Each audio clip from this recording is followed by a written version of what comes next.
It's less than 48 hours to Nigeria's 2023 gubernatorial elections, and everyone is certainly looking forward to the election that was originally slated for the 11th of March, but was postponed to Saturday, the 18th of March. All but 3 elections will be held on the 18th of March, concurrent with elections to every state House of Assembly, 3 weeks after the presidential election, which was another chaos on its own, and National Assembly elections as well. While elections in Imo State, Kogi State, and Bayelsa State will be held on the 11th of November. Now, I will have you note that all states have a 2-term limit for governors, which makes 18 incumbent governors currently ineligible for re-election. We'll definitely be looking at the reasons for the postponement, the voter turnout for the governorship election, amidst other related issues. Now, in this report, News Central's Bettina Nweli took to the streets to get the feeling of people's preparedness and expectations ahead of the last lap of the election, especially bearing in mind how the presidential elections went. Do take a look. Disappointment filled the air as the postponement of the governorship elections in the country was announced. The rescheduling of the elections from March 11 to March 18, 2023 may be a blessing in disguise. The postponement followed by a ruling by the Court of Appeal in Abuja, sitting as the Presidential Election Petition Tribunal, granting the Independent National Electoral Commission the right to reconfigure the bimodal voters accreditation system machine, and the Commission's statement that it will need 5 working days to reconfigure the beavers used in the 176,974 polling units where voting will take place for the election. The last election would have been perfect if not for the beavers issues, So I think according to the information I gathered about 2-3 days ago, instead of sorted that beavers issues out, if the beavers can be utilized holistically, I think the election is going to be better. Nigerians should just be polite and then not to tolerate any forms of violence, to vote their conscience, and then after that, they should allow the will of God to be done. On the other hand, incumbency is in a desperate fight not to succumb to change. And this fact has been noticeable in many states, including Lagos, Oyo, Ogun, Delta, Rivers, and Kano. Sadly, pockets of violence and tragedies springing up are being given a political coloration that may complicate the prevalent high tension. In Nigeria here, we don't predict what will happen, except those who are in authority that can predict. The presidential election was flocked, but at least for the masses to stand up for their right, I believe the governorship election will be better. I played my role in making sure that the previous one, at some points, the people at that point, the units thought I was an INEC person. So with this one we are having now, and the same Mahmoud Yakubu is still on the seat of power, I don't think there's anything different that will happen. This development provides perhaps a rare chance and privilege for INEC to execute a credible election that will be acceptable to majority of Nigerians and the international community. This time around, Nigerians expect nothing short of a free and fair election. In the long run, if all the checkered events are anything to go by, the 2023 elections may well be the litmus test for the survival of Nigeria's fragile unity and democracy. Bettina Nweli, reporting for News Central. Well, that was a comprehensive report about the election so far and what to expect by Bettina Nweli. Now, it's sad to see the involuntary, unexpected, unplanned, but inevitable, nonchalant attitude that people have towards the governorship election. And if you have been following the presidential elections, especially, you wouldn't blame people for their reactions now. But it's hopeful, we're hopeful that, things change before the elections, that people still realize that they still have the power to decide who they want in power. Now, this is the segment that I love the most because I get to take over and then ask the gentleman question. Now, I'm about to have this conversation with people who are experts on the field. And I will be joined by Dakpo Adegboye. Thank you, Dakpo, for joining us. Oh, thank you for having me. Blessing. And of course, Bernard, how are you doing? Very well, thank you. I celebrate you. I celebrate you largely. I celebrate you. I wasn't done with my introduction. I celebrate you. I wasn't done with my introduction, Dakpo. Don't push it. Anyways, so I'm going to also introduce Bernard Akede, no longer as my co-host for now, But as one of the experts we have on the field, I mean, he's taking blows and tear gas there's that. you know, everything thrown at him, that. but he's still standing unscathed. Ladies and gentlemen, Bernard Akede. A king I stand. A king I stand. All right, thank you, Bernard. Now, I want us to have a review of the presidential elections and compare with what we're expecting for the governorship election. First of all, do you think that the ongoing cash scarcity that we just talked about, I mean, Perpetual gave us a breakdown of everything that has been going on and what the new update is. So do you think that the cash scarcity, if it persists, because it's looking like it's still going to be a thing, you know, while the elections are going on in 2 days or in 2 days' time. So do you think that the ongoing cash scarcity will influence the voter turnout on Saturday? Dapo, you go first. All right. Now, I would start with, of course, your very first question, which is the review of the presidential elections before, you know, I take it up on the cash scarcity issue.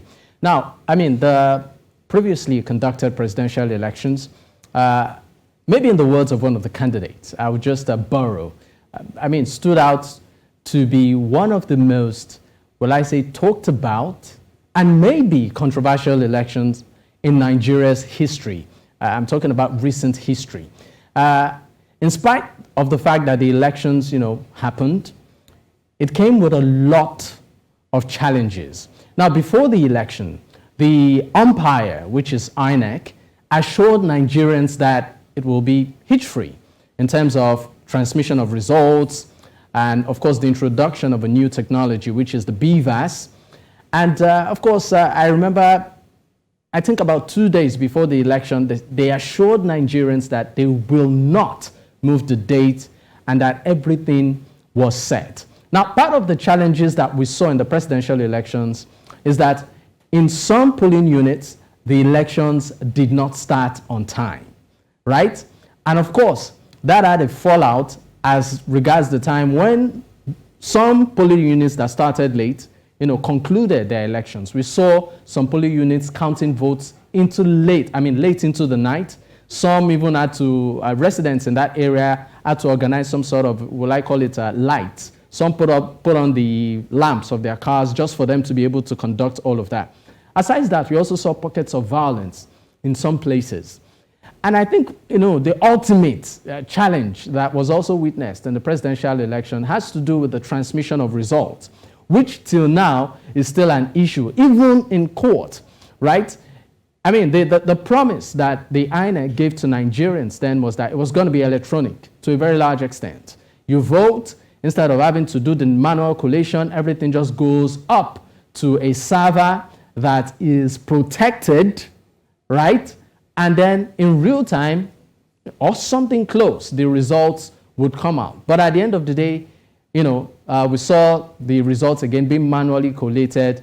And of course, the IREV issue again, another thing entirely. So, I mean, if you look at all of this, you would want to say that how smooth will these gubernatorial elections hold? Now, coming back to the cash crunch, during the presidential elections, will I call it law that the government, through the CBN, put out is that the old notes were no more legal tender. And then we saw scarcity of new notes. There was a bit of panic. Some people actually did complain that they needed money to even move to their polling units, and for that reason, they couldn't vote, right? We saw all of the drama that unfolded. Did it, in a way, impact on voter behavior? Really, I do not think so. However, what I think, this particular law has been reviewed, and even though right now the currency is not all over the place yet, but people are beginning to at least feel it gradually. So all right. I think in terms of the cash crunch, we might not see too much of that effect on the gubernatorial elections. But let's talk about the postponement and what even led to that in the first place. I mean, we know that the presidential elections dragged more than we expected, but was that the major reason for the postponement, Bernard? Well, I think there were several reasons for the postponement of this election. Look, there are a lot of fingers pointing at INEC, that's Independent National Electoral Commission at this point. We all saw what happened after the presidential election. INEC was questioned for several reasons. Some of the reasons that were mentioned already. The elections didn't start on time in certain places. There was, of course, the chief reason of Beaver's machine not doing the job that the INEC chairman had said it was going to do. There were people who were dissatisfied with the way it was conducted. There were polling units that were cancelled. You know, it was just a potpourri of so many things that happened. Now, because of that, the two major opposition parties, talking about People's Democratic Party, PDP, and Labour Party, LP, the very interesting Labour Party, by the way, that has caused a lot of, that has brought a lot of interesting things to this election, making it the third party. It used to be just basically two major parties. Now, have gone to court saying that they want to challenge the results of what they saw. Now, INEC has said if you want to challenge these results, they said they want to see the Beavers machines, right? Go through the Beavers machines. INEC has said these machines have to be configured so that they can be used properly, or they can function properly, I beg your pardon, for the gubernatorial election. Now, the opposition parties are saying if we allow you to configure these machines, this is tantamount to tampering with evidence, right? And INEC is saying no, it's not going to be so. Eventually, INEC configured the machines, but INEC also pushed the gubernatorial elections by 1 extra week to make them better prepared for this. So, of course, there's so many questions coming in. Is INEC hiding something? Was the reason to push the elections legit? The opposition parties are wondering, will we still be able to find any evidence now that the machines have been tampered with? There's a lot coming in with all here. of this dark cloud and then everything that has unfolded over time, right? With the supposed inefficiency of the Independent National Electoral Commission and the fact that they supposedly did not perform up to par. Are we not risking it, using the same body to oversee another election that is coming up? Is this not a big risk? Can we? Well, constitutionally, I'd let you speak in a bit, but constitutionally, INEC is the body that handles elections, right? The Constitution has provided for only one body, Independent National Electoral Commission. Right, it used to be the National Electoral Commission before independence came in, but now people are concerned that it doesn't even seem as independent as we thought that it would be. So of course there are challenges, and I've heard people talk about or suggest different bodies, different companies come in. But then, how would you feel being a national of a country and an independent business organization is coming to organize elections for your country? It's almost unheard of. It's almost sacrilegious. And then again, like I mentioned, the Constitution does not make provision for that. Dakwa, you're going to say something. Well, my take on this is pretty simple. Can we trust INEC to deliver this time around, particularly making up for all of the shortfalls experienced during the presidential elections? Well, I would just say that my guess might just be as good as the guess of many others out there. Constitutionally, for now, INEC has the sole responsibility of organizing elections in Nigeria. I think what we can only do, and that's for now the window that has been created, should you not be satisfied with the outcome of the election, is go to court, go to the tribunal, plead your case, and hopefully you win. However, it also beckons the question, for how long will Nigeria, the election process, almost all the time end up at a tribunal? Why don't we have a system whereby once the result is out, it's not contested, people believe it, it's transparent as possible, nothing is hidden. So these are the real questions. And for me, I don't think it's actually rocket science. The reason is because technology has made quite a lot of things easy now. So I think for now, the gray areas people are having concerning the process is number one. Why is it that what was promised, being that the transmission of results will be in real time, why did it not happen, right? And number two, INEC, to some large extent, said, you know what, our system is impenetrable, right? But there are also reports that the server during the presidential election was tampered with, some even said, over 170 times, right? That some people tried to hack it. So the issue is this, right? I think it's not impossible for INEC to organize credible elections.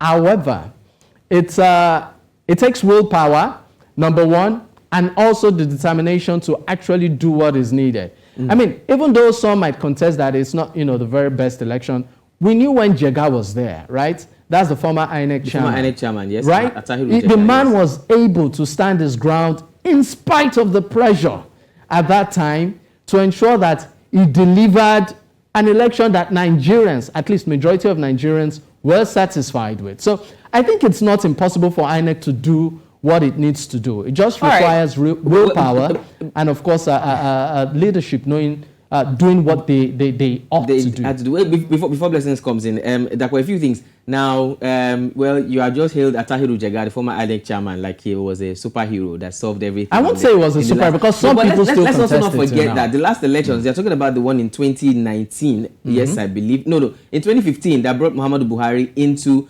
presidency. Let's remember that immediately after that was announced, the then President Goodluck Jonathan, according to what we heard and saw, was one of the first people to call immediately and congratulate the president-elect. So I think that action on its own made it easy for the election or for one government to transition to the other, right? But besides that, the last two elections have been pretty close and it's been easy. And it's not just a Nigerian thing. We saw that happen in Kenya as well, where the opposition party also contested in court. As a matter of fact, it took almost a week for Kenya to announce its own, election results, so to speak. There's so many things here. And let's also remember again that INEC, now this is me playing devil's advocate for why INEC is still conducting this election. A certain amount of money, an extremely large amount of money was budgeted for this election to be conducted. If we're now saying, and by election I mean the presidential elections and the gubernatorial elections, if we now at this point want to move this responsibility away from INEC, apart from the fact that constitutionally INEC is the only body with the sole responsibility of conducting elections in Nigeria, if we are moving this responsibility away from INEC in the space of 1 or 2 weeks, one is going to cost more in terms of finances. 2 is going to cost more in terms of logistics. 3, there's just so much in between. I mean, so if we're not necessarily talking about moving the responsibility from them, but let's be factual. If the element of independence is lost, then people can as well weigh in, find another body to, monitor their activities, because obviously people are speculating that they are not capable to deliver independently. Yeah, but then if you bring another body, who's to say that the same level of independence that INEC lacks will not rub off on this new body? I think that it's for me, I feel, well, the body is important. Whether you give it to a private individual or it's a government, agency that organizes the election. At the end of the day, is the incumbent leadership also that counts? Who says the incumbent leadership can decide not to, if it's a private company that is organizing the election, influence that election to say, you know what, before you get this contract, what can you do for us? And it's a business. They're out to make profit, right? They could choose to compromise. So, and that is a big but what I think is this, right? I think right now, let's look at, should you not be comfortable with the elections? Do we have a strong judicial system that can actually do what it needs to do? Good question. I don't know if you get what I mean. Good question. So I am not comfortable with the outcome. I go to the tribunal. I go to court. I plead my case. I'm able to produce evidence that cannot be refuted. Will the judge or the jury or whatever sitting over my case have the willpower to say, you know what, organize a rerun? This election, that was conducted, quote and unquote, doesn't seem to add up. So I think right now the focus should be how strong and independent is our judicial system. Do they have what it takes to stand and do what they really need to do? Because at the end of the day, they will tell you that the court is the last hope. I don't want to use the word of the common man because right now both the common man and the rich man, they all go to the court. We don't have a lot of time. We don't have a lot of time, right? So I don't want us to just stay on that aspect of the INEC alone. I would like for us to also look at the parties that are vying for positions, right? They're very interesting parties vying for positions across different states. And one very particular one that has caught everybody's attention is Lagos State. The commercial hub. We have people vying like the Jador, the GRV, the incumbent, and then a lot of others. But then again, we're seeing a repetition of the whole, tribal lacing and, people trying to ethnicize it. And especially one particular candidate who they have named 2 different names because supposedly belongs to 2 different places. And people are saying that he's not capable of doing this. So with all of this, ethnicity still raising its ugly head, permit me to say, how exactly, because this is just taking us back. We're supposed to be progressing as a nation. They will always say, I don't carry a Yoruba passport. I don't carry an Igbo passport. I carry a Nigerian passport. But when it comes crucial times like this, we now start seeing different ethnic groups coming out. Oh, this person doesn't belong to us. This one belongs to us. So I want us to have that conversation as well. I think one thing this election has actually exposed amongst Nigerians is, apart from it showing how, if we really want things to change, we can sort of come together to effect change. It also showed how divided tribally we are, as a nation. And it's really sad. Particularly, with the gubernatorial election, I've been in certain circles, intimate circles, where when I hear them speak, on political issues, I am shocked to the marrow on, how divided tribally and biased they are. So right now, you are not even seeing people look at the competence of the candidates. Yeah. They are asking question of, is it truly a Yoruba person? Can he speak the language? Even when it's evident. Let's look at Lagos, for instance, right? The three top contenders. You have the incumbent governor of the All Progressive Congress, Babajide Sanwo-Olu. You have that of the PDP, Jandor. And you also have that of the Labour Party, Badebo, Vivo Rogues, right? The controversy right now is whether Rhodes is actually a Lagosian or a Yoruba boy, because his father married an Igbo lady, he also married an Igbo lady, and for that reason they feel he is not Yoruba. I mean, you see all of this narrative, and you are just like, really? Nobody is asking real questions about development, about policy issues, about whether the person is competent enough. Instead, the narrative is, a certain tribe cannot come and take over. Another. Honestly, I think people are entitled to their own opinion. Yeah, I think right? Sadly, but for me, yes, I'm more pro-development oriented than looking at where the person is actually from. For me, it just shows a really bad trajectory, honestly. Dapo, I'm sorry, I have to cut you here because the producer is already singing in my ears. But the truth is this, right? I think, unfortunately, and I'll like to cap it up with this. Look, we've seen Nigerians hold amazing positions, and I'm agreeing with you, by the way, outside of the country. We see Nigerians holding Congress positions in the United States. We see a Nigerian who almost became the Prime Minister of Great Britain recently, if you remember the lady, right? And these are people who are going to countries that are not countries of their birth, the countries of their origin, but they are holding amazing positions and doing great work. But here within us, here in the country of Nigeria, we're seeing that Nigerians are still divided across ethnic and religious lines. And also I'm seeing that these things can easily be washed away. Well, not totally easily, but they can be cleared away just as they are being brought. The same politicians, the same rulers, the same top people who are instigating this ethnic divide and religious divide can be the same people that can remove these things. So it's quite unfortunate. We just hope that the elections come Saturday will bring the best candidates into positions of power across the states in Nigeria. Because that's the prayer right now. Because if we continue in this narrative, little things like this spark of civil war. Of course. Yeah, we saw what happened in Rwanda, right? Between the Hutus and the Hutus and the Tutsis. So I just feel that it's thin ice that we are really standing on. And one question I really would like to ask people that tread that line, particularly those in Lagos State. So some people will say, in certain areas, the Igbos are buying off lands, they're buying off properties. So the question I keep asking is, sorry, who sold it to them? Right. But anyways, that's a conversation for another day. Right? But thank you so much. I just think it's a dangerous will I say it is. It really is. And I would like to say that it is also sad that looking at because of the disparities, some candidates now are having to prove that they can do the work, while others are having to prove that they can speak the language. It's really sad in this part of a continent. But thank you once again, Dapo, for joining us on the show today. Thank you for having me.